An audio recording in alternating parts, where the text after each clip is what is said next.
Praise the lord. హల్లెలూయా. ప్రభువైన యేసుక్రీస్తు నామంలో ఈ ఉదయకాల సమయంలో ప్రత్యేకంగా ఈరోజు ఈ వాక్యం వింటున్నటువంటి మీకు నా హృదయపూర్వకమైనటువంటి వందనములు తెలియచేస్తూ ఉన్నాను. ఈ ఉదయకాల సమయంలో ఈ వాక్యం ద్వారా మీతో మాట్లాడడానికి ప్రభువు నాకు చక్కటి అవకాశం ఇచ్చారు. రోమిలికి రాసిన పత్రిక 8వ అధ్యాయము 28వ వచనాన్ని పరిశుద్ధ గ్రంథంలో నుంచి ఒక్కసారి మనం జ్ఞాపకం చేసుకుందాం. దేవుని ప్రేమించు వారికి అనగా ఆయన సంకల్పము చొప్పున పిలువబడిన వారికి మేలు కలుగుటకై సమస్తమును సమకూడి జరుగుచున్నవని ఎరుగుదుము. What a wonderful word. ఈరోజు దేవుడు ఒక చక్కటి వాగ్దానం నీకు ఇస్తున్నాడు. ఒక చక్కటి వాగ్దానము ద్వారా దేవుడు నీతో మాట్లాడుతూ ఉన్నాడు. ఆయన సెలవిచ్చుచున్నటువంటి మాట దేవుని ప్రేమించు వారికి. పౌలు గారు ఆ సంఘములో ఉన్నటువంటి విశ్వాస సమాజముతో మాట్లాడుతున్నటువంటి మాట వారిని బలపరచడానికి, వారిని ప్రభువులో స్థిరపరచడానికి, దేవునిలో నుంచి వారు దూరం కాకుండా వారి అవసరతలన్నీ తీర్చబడినట్లు, అక్కర్లన్నీ తీర్చబడినట్లు పౌలు గారు ఒక చక్కటి వాక్యము ద్వారా వారిని ధైర్యపరుస్తూ ఉన్నారు. ఏమని ధైర్యపరుస్తున్నాడంటే దేవుణ్ణి ప్రేమించు వారికి. హల్లెలూయా. బైబిల్ గ్రంథంలో చాలా వాగ్దానాల ద్వారా, వాక్యముల ద్వారా చాలా మంది ఓదార్పు నొందుతారు, బలపరచబడతారు. ఆ వాక్యం చదివినప్పుడు వారి హృదయంలో చాలా సంతోషం, ఆనందం ఉంటుంది. అలాగే ఈ వాక్యము కూడా చాలా శ్రేష్టమైనది. దేవుని పిల్లలైన వారికి, దేవుని చేత పిలువబడిన వారికి, దేవుని చేత ఏర్పాటు చేయబడిన వారికి చాలా అమూల్యమైనటువంటి వాక్యం ఇది. దేవుణ్ణి ప్రేమిస్తేనంట ఎలాంటి కార్యాలు దేవుడు నీ జీవితంలో చేస్తాడు అంటే, దేవుడు పిలుచుకుంటే, ఆయన ఏర్పాటు చేసుకుంటే ఆయనంట నీకు మేలు కలుగుటకు సమస్తమును సమకూడి జరుగుచున్నవని ఎరుగుదుము. ప్రియమైన వారలారా, చాలా మంది గుర్తించలేని స్థితిలో ఉన్నారు.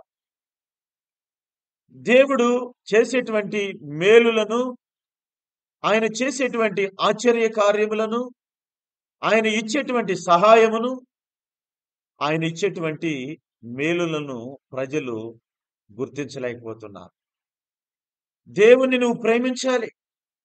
కొంతమంది అంటా ఉంటారు, నాకు ఏ మేలు జరగట్లేదయ్యా, అంతా నష్టమే జరుగుతుంది, దేవుడు నాకు ఎలాంటి ఉపకారం చేయట్లేదు, నాకంతా నష్టమే, కీడే జరుగుతూ ఉంది అని కొంతమంది బిడ్డలు నా దగ్గర వాపోతూ ఉంటారు. ఈరోజు ప్రభు మీతోనే మాట్లాడుతున్నాడు. మీరు దేవుణ్ణి ప్రేమిస్తున్నారా? దేవుణ్ణి ప్రేమిస్తున్నారా? చాలా మంది ఊతపదంగా చాలా మందితో చెప్తూ ఉంటారు ఏంటంటే, జీసస్ లవ్స్ యూ, యేసు నిన్ను ప్రేమిస్తున్నాడు అని ఇతరులకు చెప్తున్నారు. గాని నువ్వు ప్రేమిస్తున్నావా యేసయ్యను? నీ కొరకు ఆయన ప్రాణం పెట్టాడు, నిన్ను ప్రేమించాడు, నిన్ను వెదక ఈ లోకానికి వచ్చాడు. మరి ఆయన ప్రేమించగలుగుతున్నావా? ఆయన మర్చిపోయావా? ఒకసారి జ్ఞాపకం చేసుకో. నా ప్రియ సహోదరి, సహోదరుడా, యేసయ్య ప్రేమ ఎంతో గొప్పది. ఇది శాశ్వత కాలము యేసయ్య నిన్ను ప్రేమిస్తూ ఉన్నాడు. నువ్వు ప్రేమించాలి ఆయన్ని. ఆయన్ని విడిచిపెట్టకూడదు. యేసయ్యను మర్చిపోకూడదు. నువ్వు నీ ప్రేమ ఆయనకు అవసరం. ఆయన్ను నువ్వు ప్రేమించాలి. ఆయన ప్రేమించడం కాదు, నువ్వే ఆయనను ప్రేమించాలి. కాబట్టి దేవుణ్ణి ప్రేమించు వారికంట సమస్తమును మేలు కలుగుటకై ఆయన సంకల్పము చొప్పున పిలువబడిన వారికి దేవుడు లోకంలో ఎంతో మంది జ్ఞానులైన వారు ఉన్నారు, గనులైన వారు ఉన్నారు, గొప్పవారు ఉన్నారు, అందము ఐశ్వర్యము కలిగిన వారు ఉన్నారు, సంపద కలిగిన వారు ఉన్నారు. కానీ ఎంతో మందిని దేవుడు ఏర్పాటు చేసుకోలేదు. ఆయన ఎంతో మందిని పిలుచుకోలేదు. కానీ కొంతమంది మాత్రమే అజ్ఞానులైన వారిని, వెర్రి వారిని, లోకములో తృణీకరించబడిన వారిని, లోకములో వెలివేయబడిన వారిని, అసహ్యించబడిన వారిని దేవుడంట తన సంకల్పములో పిలుచుకున్నాడు. ఈరోజు నువ్వు వెలివేయబడ్డావా? యేసయ్య నిన్ను పిలుచుకున్నాడు. నువ్వు వెర్రివాడివిగా ఉంటున్నావా? అజ్ఞానివిగా ఉంటున్నావా? దేవుడు నిన్ను పిలుచుకున్నాడు అని నువ్వు జ్ఞాపకం చేసుకోవాలి. మరి దేవుని చేత పిలువబడితే మేలు కలుగుటకై సమస్తమును సమకూడి జరుగుచున్నవని ఎరుగుదుము. హల్లెలూయా. ప్రియమైన దేవుని బిడ్డలారా, ఈరోజు ఈ మాటలు వింటున్నటువంటి మీతో ప్రభు సెలవిస్తున్నాడు ఏంటంటే, సమస్తమును మేలు కలుగుటకై సమకూడి జరుగుతాయి. నువ్వు దేవుని ప్రేమించు. నువ్వు ఎప్పుడు కూడా దేవుడు నాకు ఇవ్వలేదు, నన్ను ఆశీర్వదించలేదు, దేవుడు నన్ను హెచ్చించలేదు, నా కుటుంబాన్ని దీవించలేదు, నా బిడ్డలను దీవించలేదు, నేను అడిగింది ఇవ్వలేదు అని దేవుని మీద నువ్వు ప్రశ్నలు వేస్తున్నావు. కానీ దేవుణ్ణి ప్రేమించి ఎప్పుడైనా చూసావా? నువ్వు దేవుణ్ణి ప్రేమిస్తే, ఆయన సంకల్పము చొప్పున నువ్వు పిలువబడితే ఖచ్చితముగా నీ జీవితంలో మేలు జరుగుద్ది. దేవుడు నీకు మేలు చేస్తాడు. ఆయన మేలు కలుగుటకే అంట సమస్తమును సమకూడి జరుగుచున్నవని నువ్వు గుర్తిస్తావు. నా జీవితంలో, నా కుటుంబ జీవితంలో ఆయన్ని మేము ప్రేమిస్తున్నాం. ప్రభువుని ఎంతగానో మరి మేము ఆరాధిస్తున్నాం. ప్రభువుని ఘనపరుస్తూ ఉన్నాం. ఆయన సంకల్పము చొప్పున పిలువబడ్డాం. ఆయన మమ్మల్ని ఏర్పాటు చేసుకున్నాడు. ఆయన సేవ కొరకు, పరిచర్య కొరకు, రాజ్యవ్యాప్తిని విస్తరింప చేయాలని ప్రభు మమ్మల్ని ఎన్నుకున్నాడు, పిలుచుకున్నాడు. అయితే పిలిచిన దేవుడు నమ్మదగిన దేవుడు. నిన్ను పిలిచాడు, నువ్వు నమ్మదగిన దేవుణ్ణి ఆశ్రయించావు కాబట్టి నిన్ను విడిచిపెట్టడు ఆయన. ఆయన మేలు కలుగుటకై సమస్తము ఊహించలేని మేలులతో యేసయ్య నిన్ను నింపబోతున్నాడు. ఆశ్చర్యకరమైనటువంటి మేలులతో యేసయ్య నిన్ను ఆశీర్వదించబోతున్నాడు.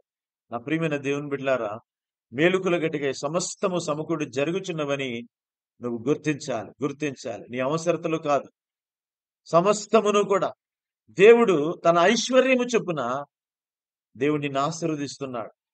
గుర్తించలేని స్థితిలో ఈరోజు చాలా మంది ఉన్నారు.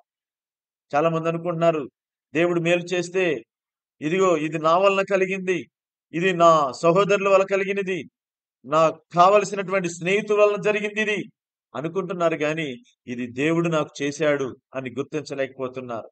ప్రియమైన దేవుని బిడ్డలారా, ఈ ఉదయకాల సమయంలో పరిశుద్ధాత్మ దేవుడు మీతో మాట్లాడుతున్నటువంటి ప్రాముఖ్యమైనటువంటి మాట ఏంటంటే, నీవు ఆయనను ప్రేమించు, యేసయ్యను ప్రేమించు.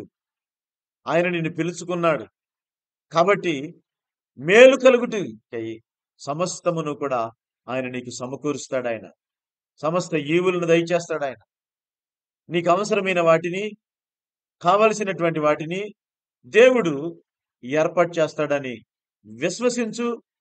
దేవుని యందు నమ్మకం ఉంచు. దేవుని సన్నిధిలో మరి ఆయనను ఎక్కువగా ప్రేమించు. ప్రభు నీకు అనేకమైనటువంటి మేలులు, ఆశీర్వాదములతో నిన్ను నింపి నడిపించునుగాక. ఆమేన్, ఆమేన్, ఆమేన్. మీ అందరికీ నా హృదయపూర్వకమైనటువంటి వందనాలు.